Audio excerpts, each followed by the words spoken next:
everyone. I'm Claudiu Murgan, the host of the Spiritually Inspired show. And today my guest is Margo Talbot. She's an author, speaker, and coach based in Canmore, Alberta. She works with organizations and associations looking to enhance their well-being through a focus on vitality in the workplace and runs experiential learning programs for youth at risk battling addiction. A sponsored ice climber, she has taught clinics all over North America. Her work has taken her from the high Arctic to Antarctica, guiding clients on expeditions to the South Pole and Antarctica's tallest peak, Mount Vinson. Her book, All That Glitters, A Climber's Journey Through Addiction and Depression, was a finalist at the 2011 Banff Mountain Film and Book Festival. She's the creator of the Vitality Spectrum, a process for both recovery and optimal mental health, as outlined in her 2013 TEDx talk. Her mission is to help you maximize your mental fitness by building your resilience, enhancing your vitality, and reclaiming your mental mojo. Margot, thank you very much for joining me today. Thank you, Claudiu. Happy to be here.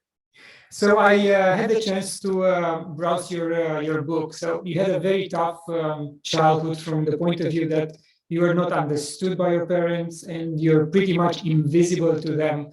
And that attitude built up a rage that later on turned into total disobedience and unruly behavior.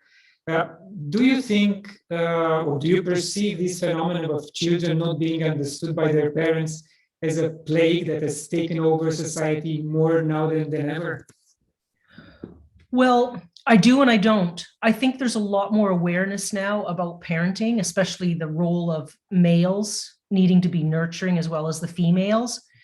But I also see when people encounter hardship in their lives, especially economic hardship, then the parents have to focus on bringing in the money and they may not have the time to sit around and focus on the children. I don't think it's a matter of how much time you spend with children. I think it's the quality of time and that they know that they are loved. There's a very poignant story from World War II. Some families kept the children in the city with them, and some families sent the children away during the bombing so that they could be safe in the countryside.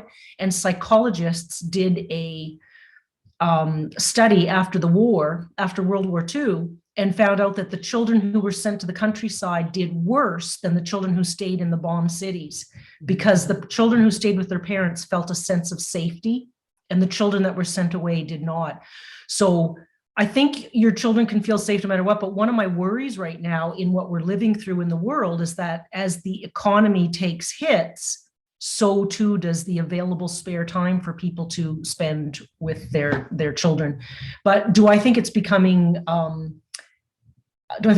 epidemic? Let's just say it's not getting any better. And I think it's the root cause of a lot of social problems is the not mirroring children in a healthy manner. So they grow up and they don't know how to be a healthy emotional part of a tribe. And we have a fierce individualistic society in Canada and the States, in the West. And that only compounds this feeling that I don't have to take care of the whole or the commons. I just have to take care of myself. Yes, and based on my own research and what I heard from some youth organizations, the mental health issues within the, let's say, 17 to 22 or 16 to 22 almost doubled in the last year due to the lockdowns, due to the lack of social interaction, especially the students which were away from their families, like international students. The rate of suicide went up. So it's quite disturbing to see that these new generations cannot find a footing and in their own lives and find some direction. Well, the sense of self is instilled by the mirroring from the caregivers. Mostly it's the parents, but then you get out into a society and a globe that's filled with problems. I think children are disillusioned with the older generations because we didn't steward, we didn't caretake. In fact, if we did anything, we stole from the future. We used up resources, and I'm blaming the West as much or more than anybody else on the planet, we used up resources at breakneck speed with no thought or regard to sustaining the resources into the future. And in parallel with that, we have an economic system that's completely ballooned and gotten out of control, which is another way to steal from the future. Yes, and again, I'm originating, my origin is from Romania. So there, Romania is not a poor country, but due to the society and the communist regime, as young children, we had to we were taught to find new ways to develop ourselves, to not cut corners, but be creative in finding solutions. And this is what happens with children in poorer countries like in Africa or in South Asia. I think they are much more creative and be able to find solutions than the kids in North America, which have everything for pretty much in their reach for granted. And I take my boys back to Romania and I show them how a, let's say, 10-year-old can survive, and they might have a challenge. My children might have a challenge in that same environment, but they are 17 or 20 years older, Well, one of the things we're noticing here in North America is I live in tourist towns, and we bring in a lot of our workers because North Americans don't want to clean hotel rooms, be janitors, whatever. And there's a lot of, initially it was people from South America, people from Mexico, and now we're seeing a lot of Eastern Europeans. I work with them. I have a landscaping company. I also do on-site management at a resort.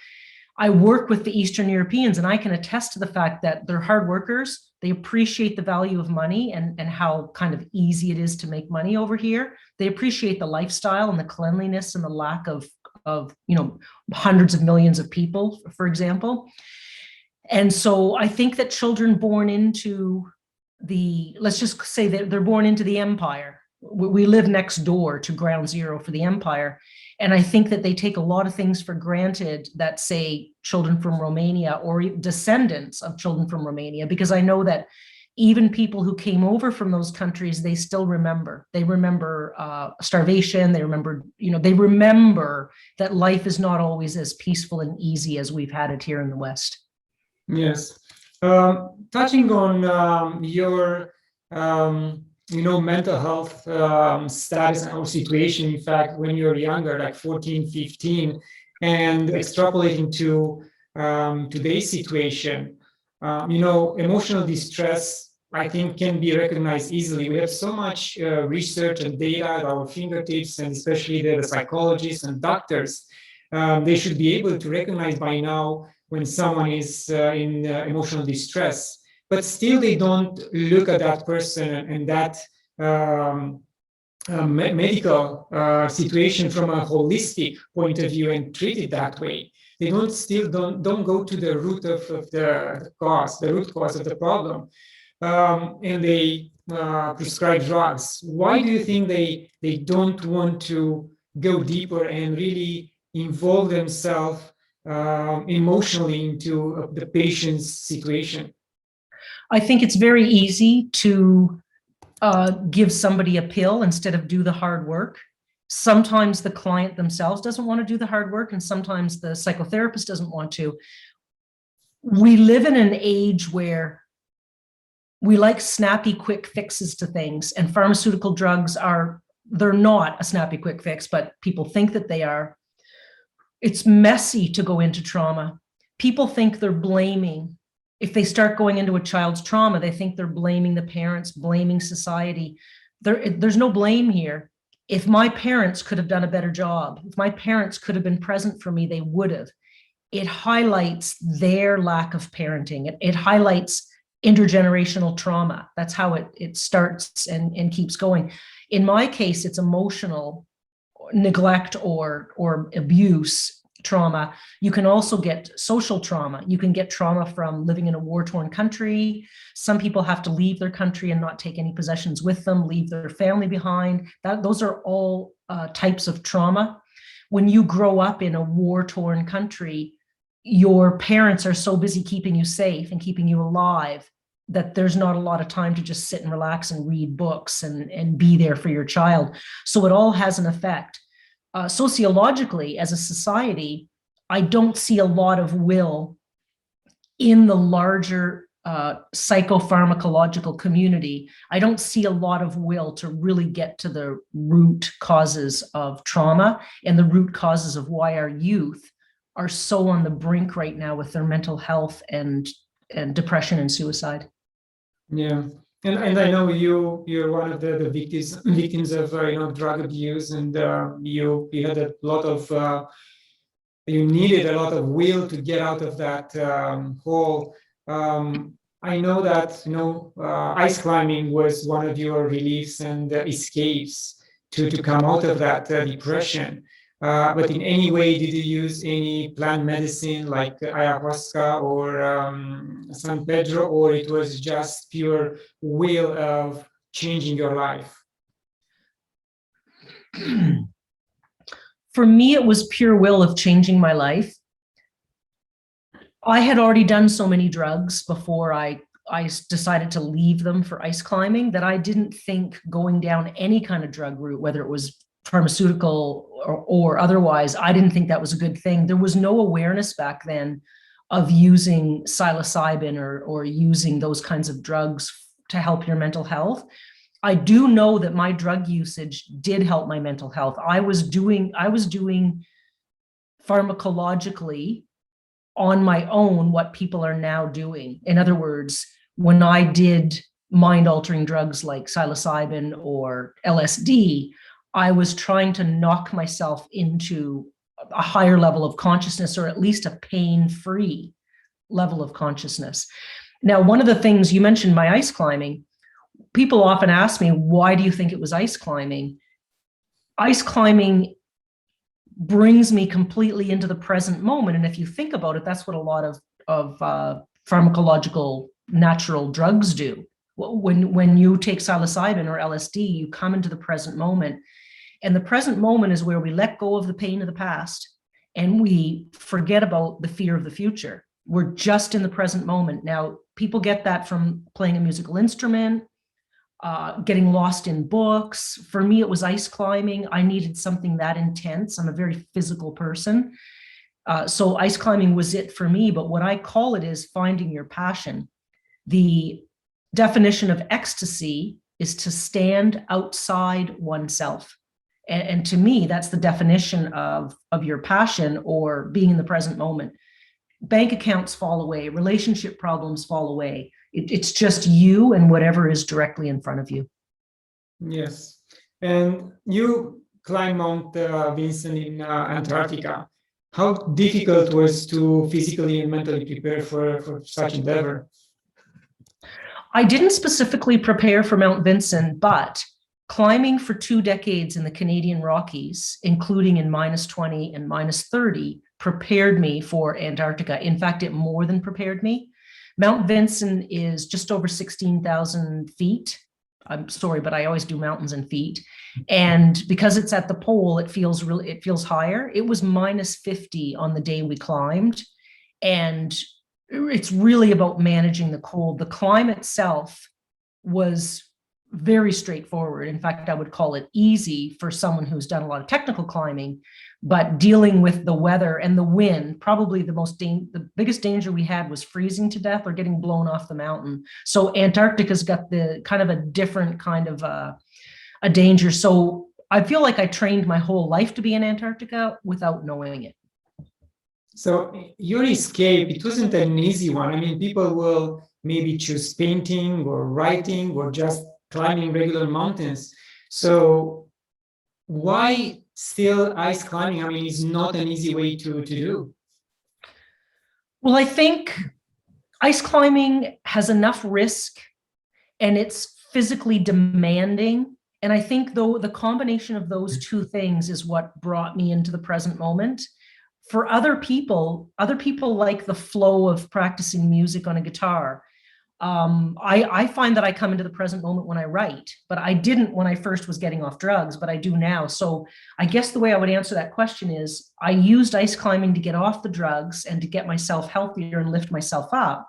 And now I do a whole bunch of different things to take care of my mental health. I have a whole toolkit now. So it took you about what, 37 years? I mean, at 37 years old, you were out of that slowing down path in your life. So do you think that was enough preparation for you to blossom into what you realized afterwards? Yes. So I got off the drugs at 30, and I came through my suicidal depression at 37. Those were very difficult years in there. Climbing and mountain sports in general made me feel very confident in my physical abilities. And then I transposed those onto other parts of my life, like dealing with emotional stuff, etc. Now I know that you happen to be very interested in water. So if I could move to water for a second. Please. It's not lost on me that ice is frozen water, and water is the spiritual symbol for emotion. Frozen water, I feel like my emotions were frozen inside of me because I was never allowed to express them as a child. I wasn't allowed to be who I was. I wasn't allowed to be me. And I think I took to ice for symbolic reasons. I personally have been scared of moving water my entire life, but you give me frozen water, it doesn't matter if it's a lake, a frozen waterfall, a mountain covered in ice. You give me frozen water and I feel very, very at home, very comfortable and very safe, which might sound very strange, but I feel like we get frozen hearts when we live through dramatic, whether it's war, whether it's a childhood of neglect and abuse. When we live through those things, I believe we shut down and our hearts freeze up. And my process has been one of unthawing my heart. So do you think right now, after so many years, the ice of which covered your heart through love and accomplishments have thawed out, and you can really feel that love, encompassing love, and the all surrounding love which you all deserve? Well, I have my moments. Do I live there permanently? No, but that is the goal. Once I realized how shut down my heart has been and I opened it up incrementally, then it makes a person wonder, well, how much more could my heart open? Do I believe that I'm living more from my heart? Absolutely. I'm very close to the seat of my emotions. I'm very close to my heart. But am I completely out of my, anger or whatever, my intensity from my childhood? The answer would be no, but the hope is that you just tip the scales. For instance, when I started ice climbing, I was doing drugs all the time. I wasn't very healthy, but over the years, I tipped the scales to where there's no more drugs and I'm in extremely good health. And I'm looking at this the same way. It's my next journey. My heart's opened up, and I want to keep tipping the scales so my heart opens up more. Nice, beautiful. So I know that for someone like me, if I look from down up to a nice sheet of ice on a mountain, it looks the same, maybe a little bit wavy here and there. But when you are on a close-up, face-to-face with the ice, do you see, or have you seen patterns frozen in ice, which really impressed you? Yes. When you climb ice, and the more and more you climb it, the more you read the ice. I can read ice from the parking lot half a kilometer away. I can tell by the color. I mean, you can't tell. As you get closer, you get more information, but you can look up at an ice climb. If it's white, it lacks water. It lacks moisture.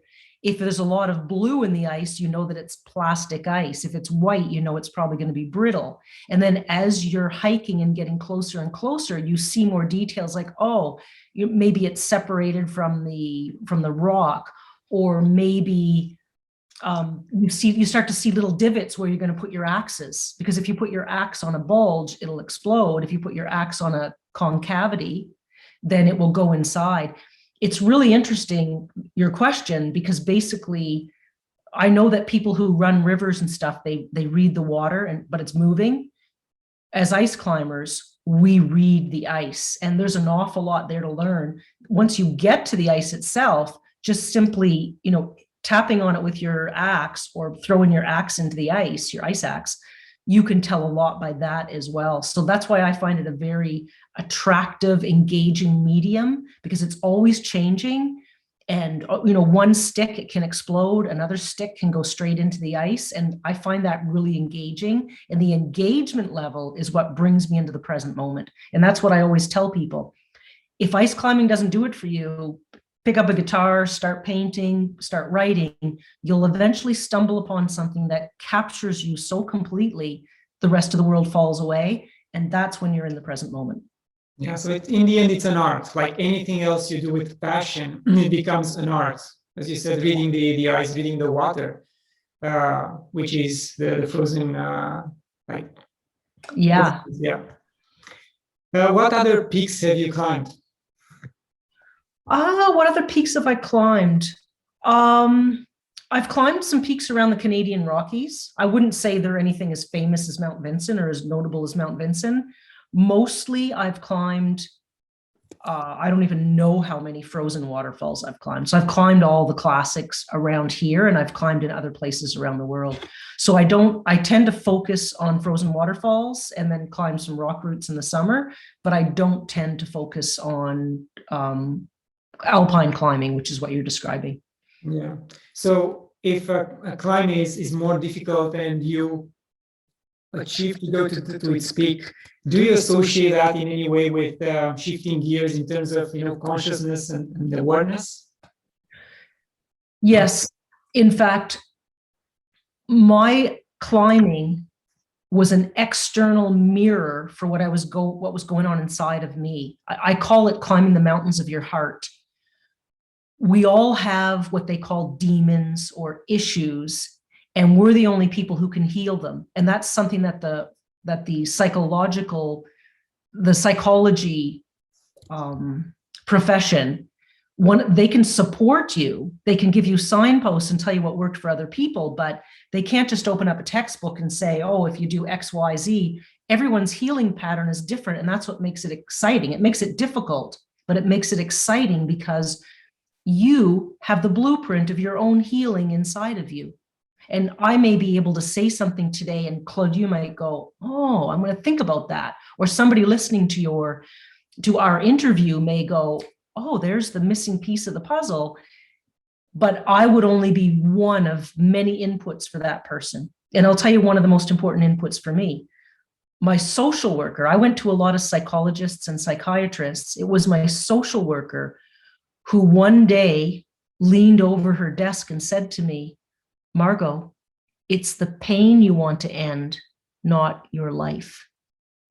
That was a light bulb going off in my head, because I knew that instead of trying to find ways to end my life, I had to start finding ways to end the pain. And that changed everything for me. Yeah. So Margo, staying on the subject of healing, do you have a daily spiritual practice which helps with the feeling and with the increase of consciousness? Yes, I'm a very disciplined person, but not when it comes to meditation or yoga. But what I do is, for instance, up until we came on the interview, I was outside cleaning the yard. I use that. I call it calmscaping instead of landscaping. When you're raking, it's very rhythmic. Some of us have a hard time sitting still, especially traumatized people. I'm raking the lawn. It's rhythmic, like drumming. And then I try to tell myself to focus on my body. Of course, I don't all the time. Your mind wanders. You start thinking about whatever's going on in the world. But I keep reminding myself to come back and feel my body and be in my body. Our bodies are what connect us to the present moment. And that's why it's important to take really good care of them. I eat really good food. I drink spring water. I exercise just about every day, whether it's landscaping or going climbing or going for a hike. I know that yoga is really good at bringing you into your body. It's just that I have a really hard time doing a yoga practice, but I recommend it highly to the listeners. I just find very rhythmic activities. Biking is another one, skiing, skating on frozen lakes, rhythmic activities that kind of draw you in. There's a belief, I've never lived in Africa, but people who've gone there and studied have said that Africans bond over drumming, dancing, and chanting together. And I could believe that. So after the Rwanda genocide, the parties, they couldn't get the parties to come together and talk. And once somebody, I don't know who it was, but somebody brought the drums and the singing and the dancing, and then they would start talking. And when things got too heated, they would start drumming and singing and chanting, because that's one of the things that gets you in tune with the people around you. So when you're a child, what gets you in tune is your mom looks you in the eyes, coos, maybe touches your cheek.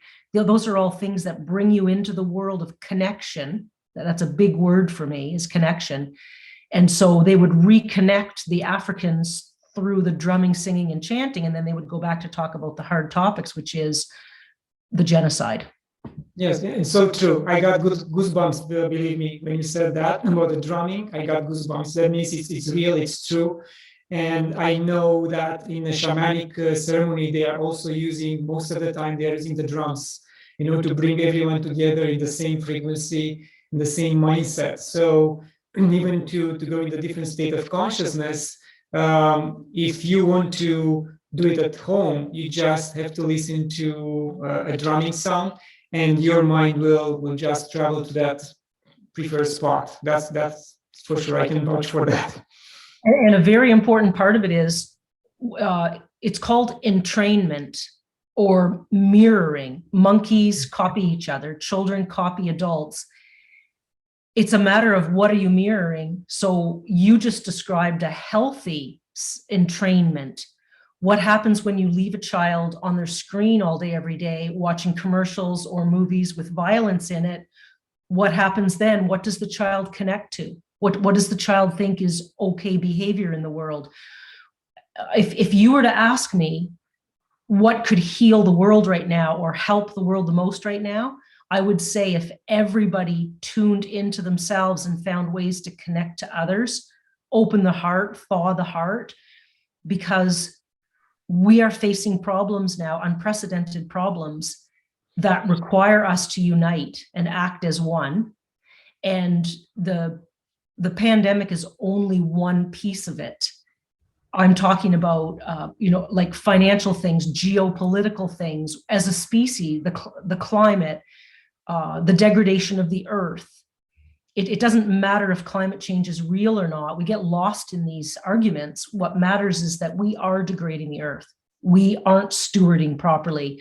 Let's just get down to basics and, forget about the terminology and the taxes associated with it. Let's just get down to the truth of things and try to live more in alignment with natural laws. Yes, there are so many issues, as you mentioned, that sometimes, or most of the time, we're being overwhelmed by the pressure and the calamities around us, that we think that we cannot face them anymore. And that's why, the mental health issues and the frail physical conditions we will get in, the quality of food, which is lower and lower these days, and they're trying to push onto us more GMO, like we don't have enough. The chemtrails and all the good stuff we are exposed to. So we really have to find the balance. And even myself, I have to be aware of the grievances I have against other people. I said no grievances today. I have to stay balanced, because it doesn't do any good to me or to those I'm trying to have the grievances against. So it's a very thin line we walk on a daily basis, and we have to be very aware of our actions, for sure. Well, I've been through some things recently, with family things and community things, where I have had to meditate a lot to rise above. And so my trick for the grievances part is, we need to get ourselves up to a higher level of consciousness, so that the grievance stays on this level of consciousness, and we bring ourselves up here, and then we can see it in a different way. We can see it from an empowered point of view instead of a victim point of view. And then I like to work with things on that level, because I've definitely had things happen to me in my life as an adult that were very hurtful, and things I didn't even really understand how they happened or why they were happening. And so I just keep trying to pull myself up to that higher level of consciousness, where I can see it like an eagle from the sky instead of like a mouse running around on the ground that only has limited amount of vision. Yes, you're so true. I mentioned in the beginning about your TEDx talk in 2013. Have that event changed your life and exposure to the field of, again, mental health and experiential learning programs in any way? Definitely. I'd say the biggest thing that brought me into that world is my book, All That Glitters. I should have brought a copy to hold up. When my book came out in May of 2011, that was what really opened doors for me into those realms. The TEDx talk took it to the next level again. Yes. Climbing out of addiction and depression, the TEDx talk, it really made me distill everything I'd learned on my journey into, I think it was 12 and a half minutes. And so when you are tasked with doing something like that, you really get clear about your message. So that I'd say the 198 page book was the first step, and the 12 and a half minute video was the next level. Yeah, so let's expand more on the book. Are you taking the reader through your whole journey? Are you going to have a sequel to that book, or how did you take it from there? Yeah, I chose to end the book when I was 44, and I wrote it at 47, wrote it and published it at 47. So the book is mostly about me coming through my healing journey. So basically, by the time I'm in my late 30s, it's kind of an addendum at the end. And I end the book on the summit of Mount Vinson in Antarctica, because that was a mind-blowing experience for me, having, come from being thrown in jail on drug charges. And then what would it have been? It would have been 14 years later, I'm standing on top of the highest peak of Antarctica, bringing clients up to the summit with me. It was just a mind-bending experience to think about where my life had been and where I got to. Does that answer your question? I'm not sure if I answered your question. Yes, yeah. Okay. What's your definition of happiness? My definition of happiness is inner peace, because we take inner peace, we chase this thing called happiness, and we take inner peace for granted.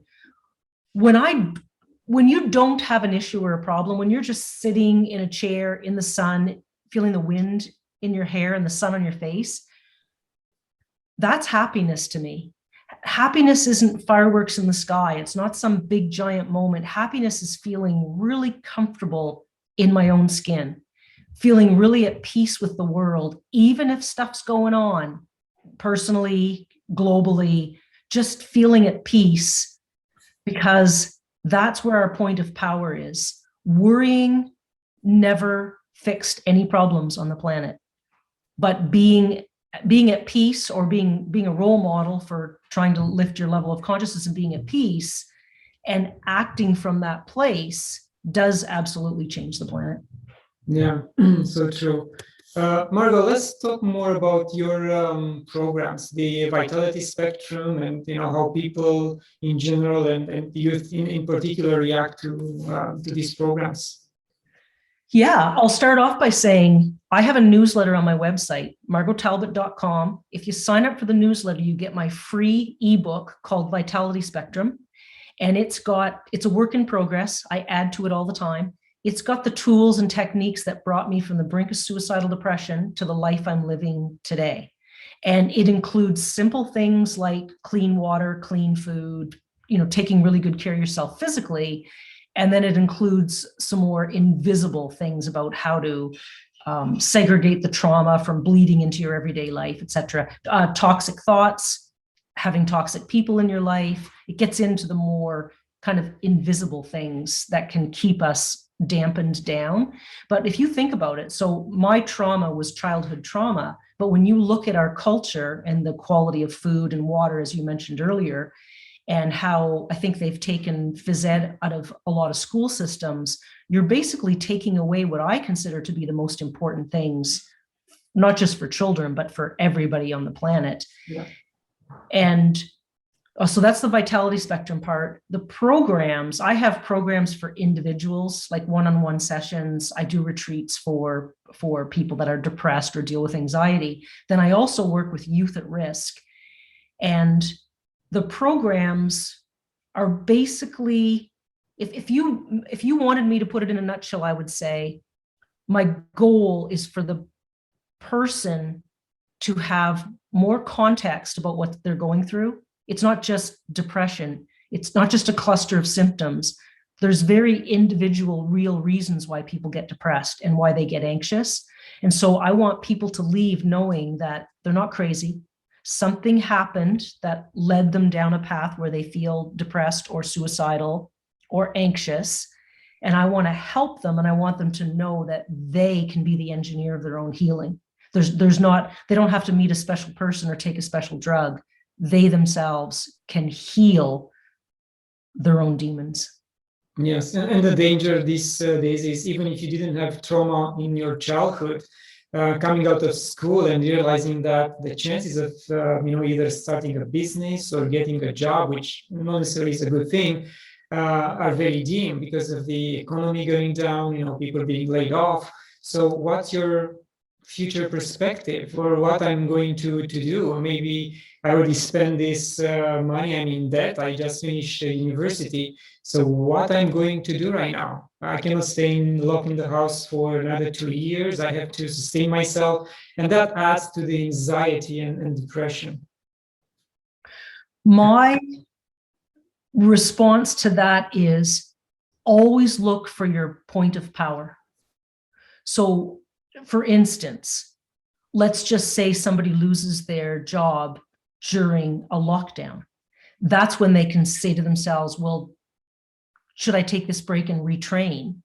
Should I have a skill that I've never used? I'm busy landscaping and making my money landscaping. Should I try to write a book? Like it's a time to go deep and find your points of power. Because one of the things I'm seeing in the world is, I think it's as a temporary measure to send people money is one thing. But if you take away people's means of making a living and then just offer them a check from the government, you're taking away their freedom. You're taking away their sovereignty. And it's a very dangerous road. And we've already been down it before. Russia's already been down that road. Many countries have been down the communism road. It leads to a place of less power, not more. So I'm about power and freedom, healthy power, self-empowerment and freedom. And being able to go out and landscape and make my own money is my sense of self-empowerment. It is my freedom. So I think we're at a very dangerous point right now, especially in Canada, because Canada's spending billions of dollars to send people money instead of trying to figure out a way where they can still make their own money.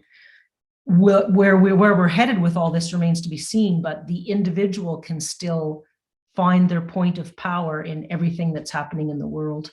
Yes, I'm on the same page with you in terms of the repercussions of the political involvement right now in our lives and what's going on. And if they move in the same direction, the power will lay only on one side. That will be the government, and will be powerless. And we'll have no way to decipher ourselves. And the only means to survive will be from the government. That's a very dangerous path, as you said. So we'll see if they will understand that we put them there, and we, the people, can bring them down as well. That will to be seen, And that's the part where we need to realize we are one. We're going to thrive or perish as one race. Individually, we could feel, well, there's not much I can do, although that's not true, but we can feel like, well, these problems are so huge, what can I do? Well, what you can do is work on the connection piece, work on opening the heart, and know that we got into these problems en masse by our individual actions, and we can backtrack out of them with our own actions as well. But it takes thought and it takes discipline, because in the West, allowed ourselves to get to the point where we've put individual freedom up on a pedestal, and we've put how it affects others and the common good, we've relegated that down very low. And I think we need to bring the common good back up, because freedom isn't doing what you want. It isn't throwing litter out your car and not disciplining your kids. And that's not freedom, that's license. That's being licentious. True freedom comes with responsibility.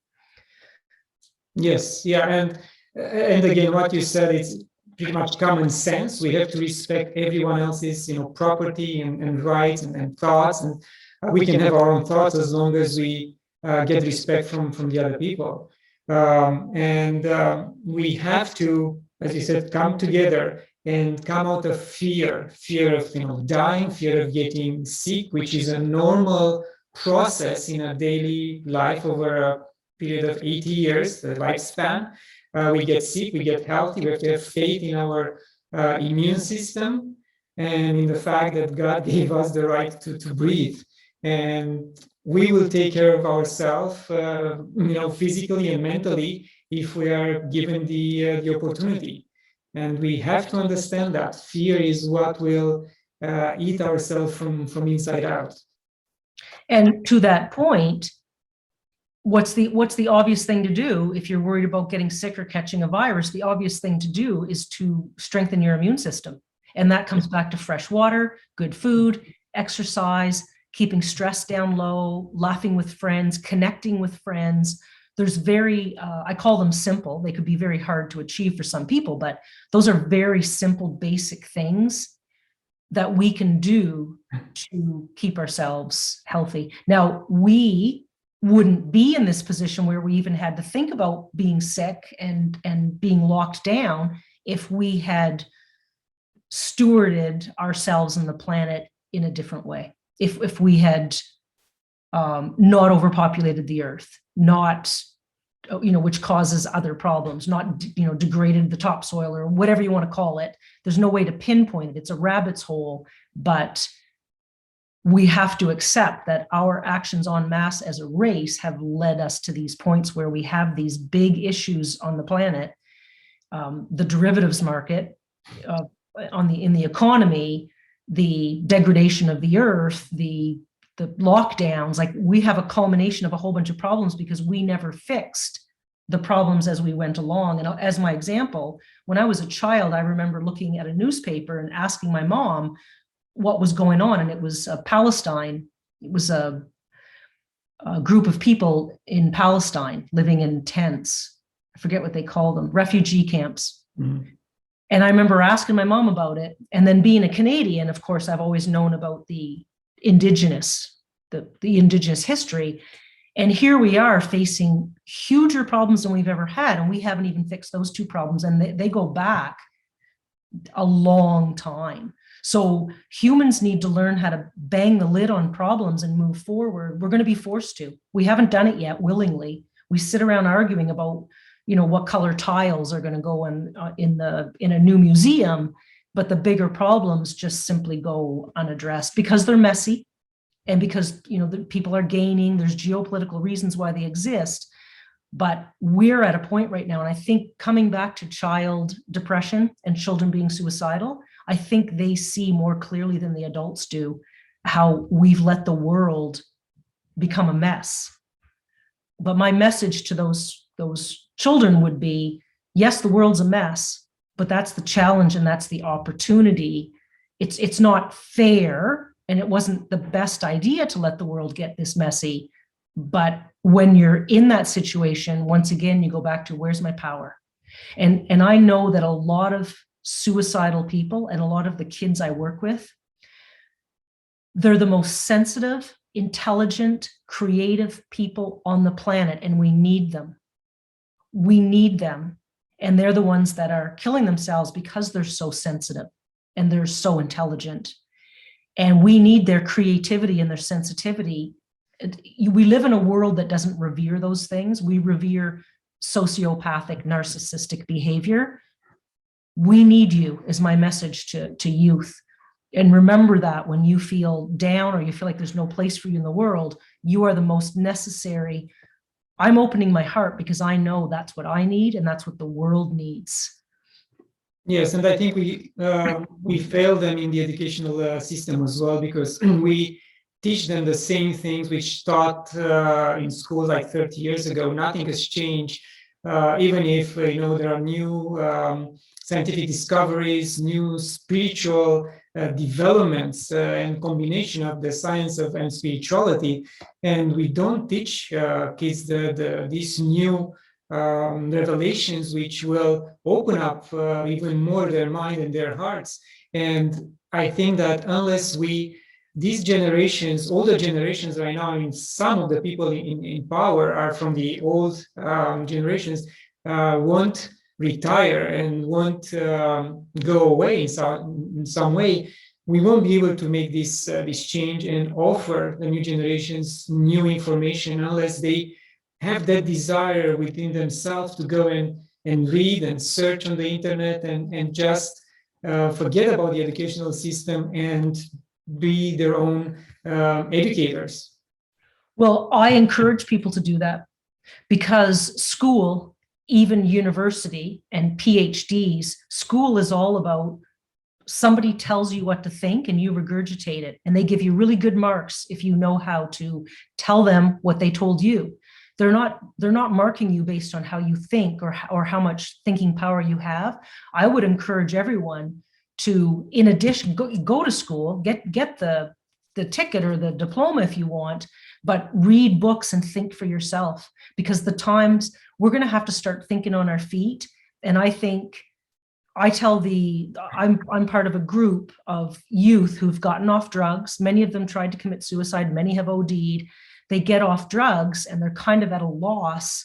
But I always tell them, read books and follow your passion. I'm coming back to things I was interested in when I was a child. And so we're a child and people say, oh, poetry is a waste of time. It's a dying art. Don't study Latin. Nobody uses it anymore. I'm finding that I'm coming back to the very things that I loved and was attracted to as a child. And our logical society says, oh, no, don't study that. Study environmentalism. That's the next popular thing. Study AI. It's the next popular thing. Well, there's going to be people out there that have incredible talent, but it's not going to be in AI. And it's not going to necessarily be with the environment. It's going to be something else. Trusting yourself is how you heal, but it's also how you create the most amazing life that you can create with the cards you've been dealt. It's inside of you, and you need to trust that it's inside of you. Yeah, as I was talking to another guest of mine 2-3 weeks ago, the intuition is there. We have to just fine tune it, dust it off, and work with it, along with, for those who believe in our spiritual guides, try to work with the spiritual guides. Call them in and see what the answer is. Exactly. There's more, what you're pointing towards, there's more to this world than the computer in front of me or the clothes on my back. And you and I know this. And it's called the spiritual realm, which is represented by water. There's a realm that we can tap into. I have tapped into it. And let's call it the intelligent life force. We are such intelligent creatures. My immune system is more intelligent than a medical intervention called an injection. I believe in the intelligence of my body and my mind and my spirit. And if you tune into that, as opposed to the noise, the distracting noise out here, you can be a speedboat in life instead of a meandering rowboat. And that's what comes back. You're pointing to the same thing that I was pointing to earlier. Trust yourself. Yes. Margot, these days, are you still climbing waterfalls and mountains, or you scale back? I've scaled back the danger level of what I do, but I still go out and climb ice and climb rock. I love it. I love the movement. And like you say, it's art. I love figuring out the problem, but I also have many other things I love now. Like I do more road biking. I do mountain biking. I write more. I read more. I don't take relationships for granted anymore. I realize how fragile life is, and it makes me not take things for granted. I know there's these catchphrases nowadays, mindfulness, gratefulness, etc. And once again, sometimes it can just sound like noise, but mindfulness to me is finding things that bring you into the present moment.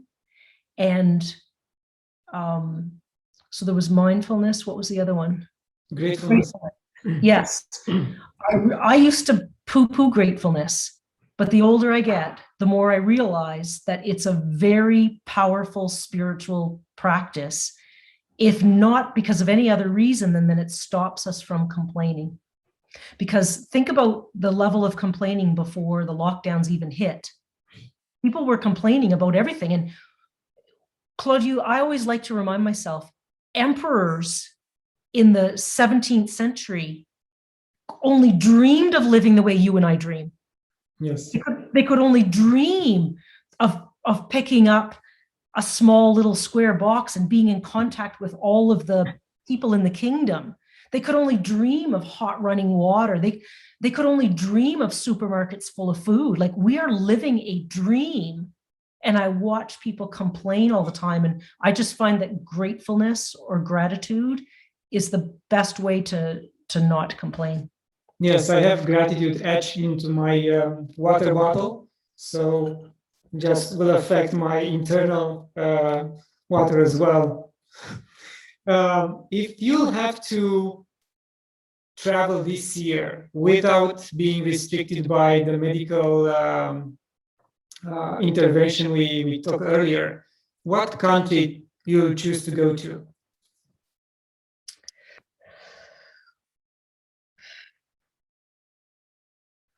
Well, that's a really tough question. I don't know if I can pinpoint a country, but I'm going to, just for you. I'm really interested in going to Georgia and Croatia. I can't even explain why. I don't even really know anything, but something inside of me is drawing me to these somewhat obscure countries with interesting pasts that haven't been ruined yet. Like I look at North America and I just think, I go to some little mountain towns and they've just been ruined. And I see photos of places that have aesthetics and charm. The reason I think they're so important, Claudiu, is because they feed our spirit. Like, I see a photo of a cobblestone alleyway in Europe, and I feel something. It feels natural. I went to Ireland 2 years ago, and it was my favorite country that I'd ever visited because the green hillsides, the stone fences, they were so easy on my eyes. It just felt alive. It felt healthy, and it felt like there were no like square boundaries. I think we need to go back to beautiful architecture, beautiful music, I think we've lost our sense of what beauty means to the human spirit and how much it adds to the human life. And I believe we live in a hyper-materialistic culture, and I believe that we are trying to fill a hole that's been left behind by these simplistic things of good food, whole healthy food, good water, good music. I think we would want less if we lived in a more fulfilling culture. Yeah, I think our bodies are out of sync with the vibration of Earth, that's for sure, because we kind of sever the link to nature. And going back to those two countries, Croatia is a beautiful country, and the same for Georgia. It's safe there to live there. I know because I watch various programs for people who are looking for a second citizenship. And these two countries in Europe, along with Serbia, are on top of the list. So you will be impressed when visiting for sure. Margot, we're approaching the end of the interview. Any final thoughts? Well, my final thought to tie in with the topic that you approached me with on an email is we are 75, 85% water. The earth is 75, 85% water. I believe water is the cleansing agent, and I believe that water is one of the most important healing elements for human beings. So whether it's drinking enough water, whether it's being cognizant of the water, and I believe that when you talk about the vibration of humans and the planet, I believe that the vibration, one of the main ways the vibration will be lifted back up is vibrations through water.